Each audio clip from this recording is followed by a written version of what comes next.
I asked, forcing a smile. Nothing, she said, too quickly. As I drove home, that silence followed me. Heavy, intentional. Like I just walked past a door everyone else had already opened, and no one was sure how to tell me what was on the other side. That night didn't change everything all at once. It didn't need to. It planted something, a question I couldn't shake, a sense that the people who loved me were suddenly standing on the other side of a truth I hadn't been invited into yet. And once a question like that takes root, it doesn't stay quiet for long. The next few days felt like walking around with a pebble in my shoe. Small, easy to ignore at first, but impossible once you notice the limp it cost. I replayed that evening at Diane's house more times than I care to admit. The half-finished sentences, the way my sisters went quiet the moment I stepped closer, the look in Diane's eyes, like she knew something and was waiting for me to catch up.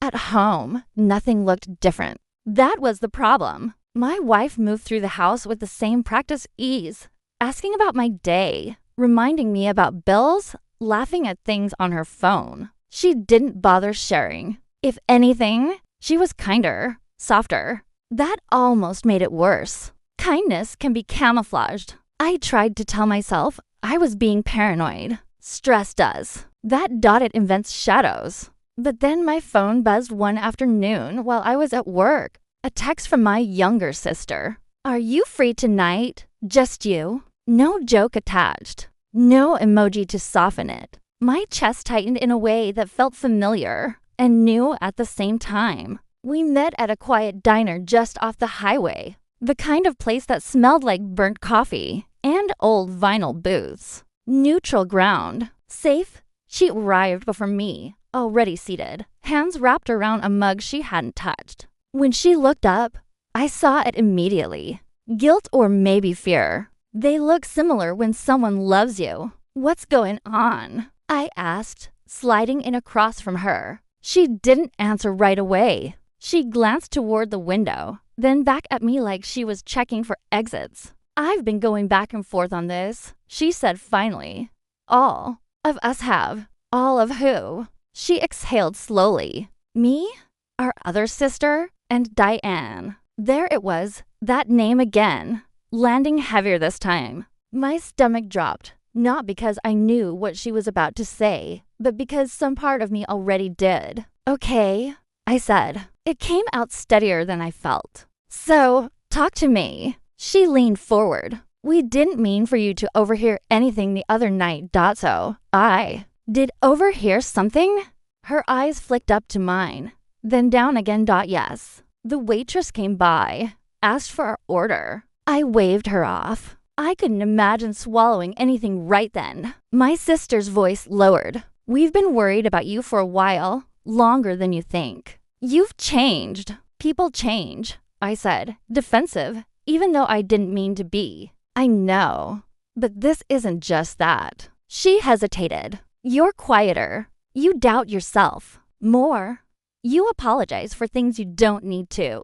That's not you. I stared at the table, tracing a crack in the laminate with my finger. Marriage does that sometimes. She shook her head. Not like this. Silence stretched between us, thick and uncomfortable. I could feel the truth pressing against the back of my teeth, waiting for someone else to say it first. Diane noticed, too, she added. She sees it because she's been around long enough to recognize when someone's shrinking. Shrinking. The word stung because it fit. So what?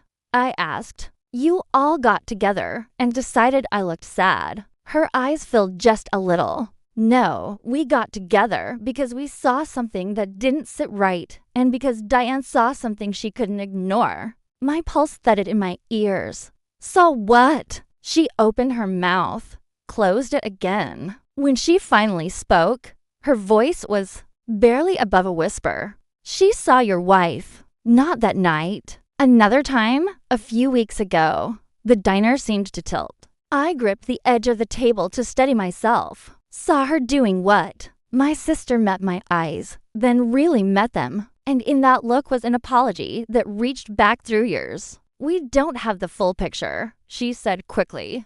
And I don't want to jump to conclusions, but whatever it is, it's not nothing. I leaned back, heart pounding, mind racing to fill in gaps I wasn't ready to face. Why didn't you tell me sooner? Because we were afraid, she said. Afraid of being wrong. Afraid of hurting you. Afraid you'd think we were interfering. And now it feels worse to stay quiet. I sat there for a long time after that, listening to the hum of the diner, the clink of dishes, the low murmur of strangers living their uncomplicated lives. Somewhere in the middle of it all, I realized something painful and oddly clarifying. Whatever was coming next, I wasn't going to be able to pretend I didn't see it. And the worst part wasn't the fear of what I might learn. It was the growing certainty that the people who loved me had already started carrying the weight for me because they knew sooner, or later it would be too heavy for me to lift alone. I didn't go home right away after the diner. I drove aimlessly, letting red lights decide my route, replaying my sister's words until they lost shape and became feeling instead. She saw your wife not doing what? Just saw. Somehow that made it worse. My mind filled the blanks with possibilities I wasn't ready to name. When I finally pulled into our driveway, the house was dark except for the soft glow of the living room lamp. My wife was curled up on the couch, knees tucked under her, scrolling on her phone like everything was normal. That normal almost broke me. I stood there a second too long, keys still in my hand before she looked up. "Hey," she said, smiling. "You're late." "Lost track of time," I replied. The lie slid out easily. That scared me, too. She scooted over, patted the cushion beside her. I sat, leaving a careful inch of space between us. Up close, I noticed small things I'd been ignoring. The way she angled the phone away, how her smile arrived a half second late, like it was being called in from somewhere else. We talked about nothing. Work, groceries, a show we'd half-watched together. I waited for guilt to announce itself for some dramatic crack in her voice. Nothing came. If anything, she seemed lighter, relaxed in a way that made me feel heavier by contrast. That night, lying next to her, I stared at the ceiling while she fell asleep quickly, her breathing deep and even. I wondered when that had changed, when sleep had become something she slipped into easily while I lay awake counting regrets. The next day, my older sister called. No small talk. "Can you come by tomorrow?" "Just you?" I didn't ask why. She lived closer to Diane than I did. And when I arrived, Diane's car was already in the driveway. Seeing it there sent a quiet jolt through me. This wasn't coincidence anymore. It was intention. We sat around the kitchen table, the same one from the other night, but the mood was different. Serious, grounded. Diane folded her hands in front of her like she was about to deliver news she'd rehearsed and hated practicing. "I need to be very careful here," she began, "because I don't want to put ideas in your head. I just want to tell you what I saw." I nodded, throat tight. "I was having coffee near the bookstore," she said. "I saw your wife across the street. She wasn't alone." My heart thudded slow and heavy. "Who was she with?" "A man," Diane said gently. "Younger than you. Close. Familiar. How?" She met my eyes. The way people are when they think no one's watching. No accusations, no conclusions, just observation. It landed harder than anything else could have. "She didn't do anything inappropriate," Diane added quickly. "Not in public." But the body language, the way she laughed, touched his arm. I've seen that look before. I sat back, feeling oddly detached, like I was watching myself absorb this from somewhere else. My sister stayed quiet, letting Diane speak, letting me breathe. "Why? Tell me now," I asked. "Because when I mentioned it to your sisters," she said, "they said they'd been worried, too. And because silence can become a kind of betrayal if it goes on too long." That word betrayal hung in the air, fragile and sharp. I think them, all of them. It felt inadequate, but it was all I had. When I left, the sun was low, casting long shadows across the road. Everything looked the same. That was the cruelest part. At home, my wife was in the kitchen humming softly, chopping vegetables for dinner. Domestic familiar. I watched her for a moment before she noticed me. "You're home early," she said. "Yeah," I replied. "We need to talk." The hum stopped. She turned slowly, eyes searching my face. "About what?" I took a breath, studying myself. "About us." Something flickered there just for a second, not panic. Recognition.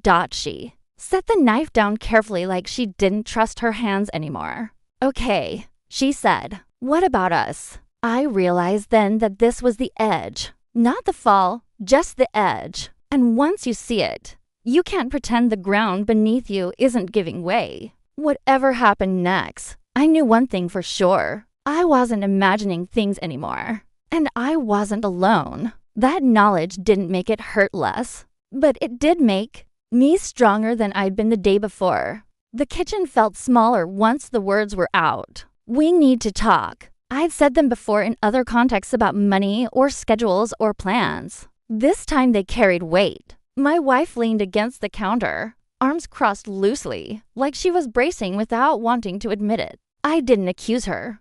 Not then. I told her how I'd been feeling instead. Tired, disconnected, like I was. Living beside my own life instead of inside it. I watched her closely as I spoke, not like a detective, but like a husband trying to recognize the woman he married. She listened, nodded, even reached for my hand at one point. But there was something rehearsed in her palm, something to smooth. When I finally mentioned that people had noticed things, that I had noticed things, her jaw tightened almost imperceptibly. "People?" she asked too, carefully. "My sisters?" I said. I paused. "And Diane." That did it. The room shifted. Her eyes widened just enough to give her away. And in that fraction of a second, the question I'd been avoiding answered itself. She sat down hard in the chair, hands pressed flat to the table. "It's not what you think," she said immediately. I nodded, then helped me understand. Silence stretched. The hum of the refrigerator filled the gap. "Finally," she sighed, not in relief, but in resignation. "I didn't plan for it to happen," she said. "I didn't even realize how far it had gone until it already had." There it was. No denial, no anger, just confession wrapped in soft language. She talked about feeling unseen, about feeling like we'd become roommates, about how the attention felt harmless at first. I listened, really listened, not because it didn't hurt, but because I wanted to understand how two people could be standing in the same room and living such different realities.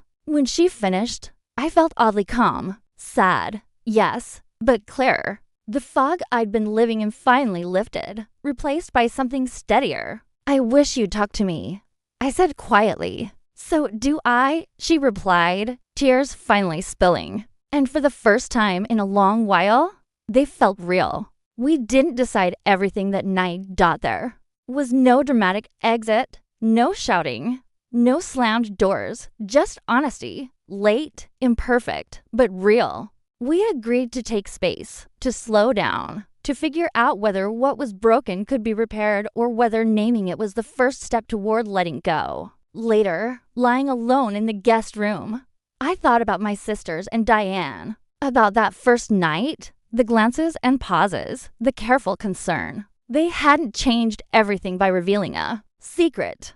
They'd changed everything by refusing to let me stay blind. Love doesn't always show up as comfort. Sometimes it shows up as truth spoken gently at the right moment by the people who know you well enough to risk losing you. Whatever happens next in my marriage, I know this. I'm not shrinking anymore. I'm standing in the full shape of my life, eyes open, supported by people who cared enough to step in when I couldn't. And that night, the one that started with balloons and folding tables, will always mark the moment my life quietly turned not toward anger or revenge, but toward clarity. Sometimes that's the bravest kind of change there.